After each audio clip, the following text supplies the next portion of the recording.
আমরা রাতের সময় বানাচ্ছি চিড়ের পোহা। এই যে সুন্দর লম্বা লম্বা চিড়ে, এটাকে এবার জল দিয়ে ভিজতে দেবো, তাই তো?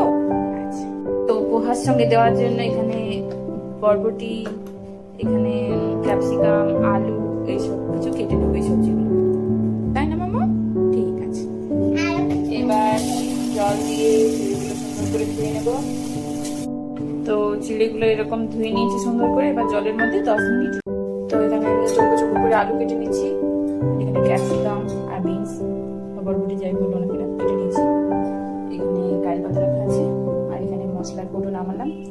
কড়াইতে দিয়ে দিলাম তেল, শুকনো লঙ্কা জিরা ফোড়ন দেবো। প্রথমে শুকনো লঙ্কা দিলাম, এরপর ফোড়নে দিলাম জিরা, তারপরে দিলাম কারি পাতা, এরপর এর মধ্যে একটু নুন দেবো, আর এখানে একটু হলুদ ছিটিয়ে দিলে তেলটা ছিটবে না। দিলাম, এরপর দিয়ে দেবো কেটে রাখা আলুগুলো,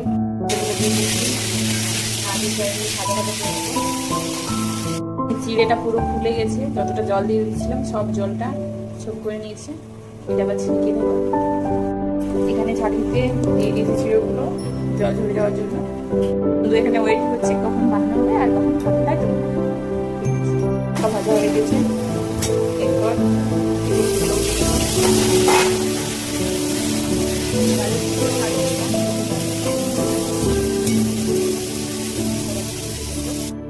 তো এটা সুন্দর মতো ভাজা হয়ে গেছে।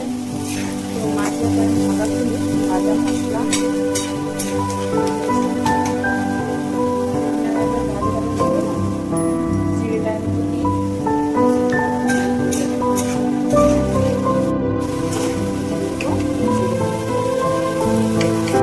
সবগুলো তুলে দিয়ে দিয়েছি।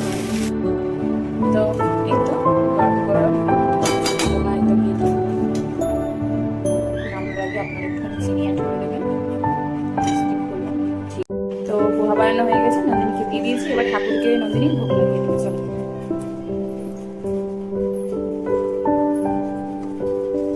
দাঁড়াও, জলটা আনি।